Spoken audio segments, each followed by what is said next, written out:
Now let's do some practice pages. So yeah, okay. Let's look at this first problem. We're checking the forecast, and on it says the probability of it raining tomorrow in Boston is 80%. Based on this information, select a statement that is true of the following four. So what we're going to do here is we're going to read each statements A, B, C, and D, and then we are going to determine if they're right or not. So let's get started. So A, tomorrow, 80% of the regions would rain. Well, it just talked about it, like the whole thing of it raining tomorrow. It never talked about anything of the regions. So that one we know would be wrong. It's too specific. Then there's tomorrow, 80% of the day would be raining. It didn't say anything about the day. It just said overall if it would rain. That again is still too specific. Then it says it will definitely rain tomorrow. Now there's a keyword. Definitely. What does definitely make you think of? It makes like you think of this thing is like it has to happen. It will happen. I'm totally sure of it. It's 100% sure it would happen. So it's the same thing as it will rain 100% tomorrow. Tomorrow, the probability of it raining tomorrow would be 100%. Well, is it 100%? No, it's 80%. So that is also incorrect. Now we know by canceling out choices, we know that D is the answer. Let's read it. The probability of tomorrow raining is pretty big. Well, it is. It's over 50%. And even if you're confused about that, you know that that's the answer because you kind of faintly know, it's kind of correct. I don't know.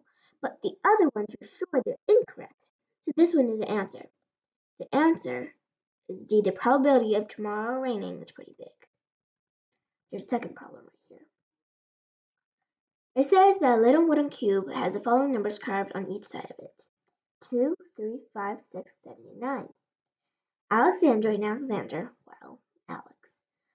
So Alexandra and Alexander each randomly toss the cube, taking turns.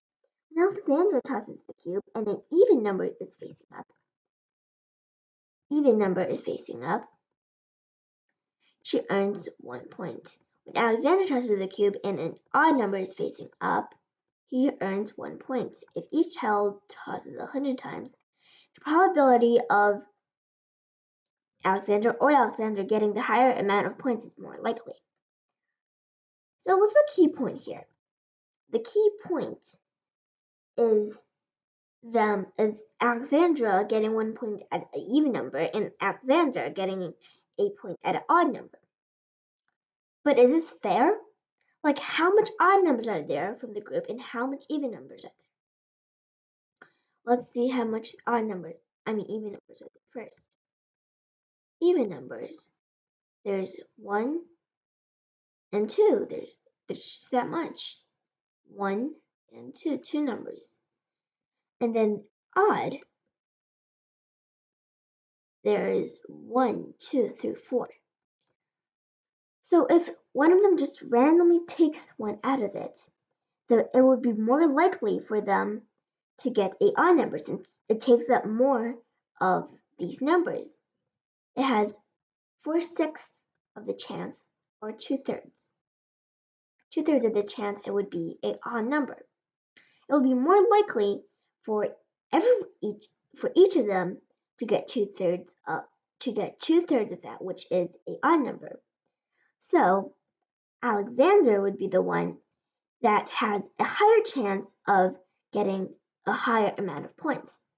But maybe will Alexandra also maybe in some cases get more higher points?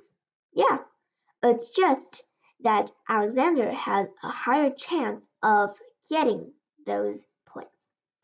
So we'll be publishing the third video of statistics and probability soon. So be on the lookout and see you next time.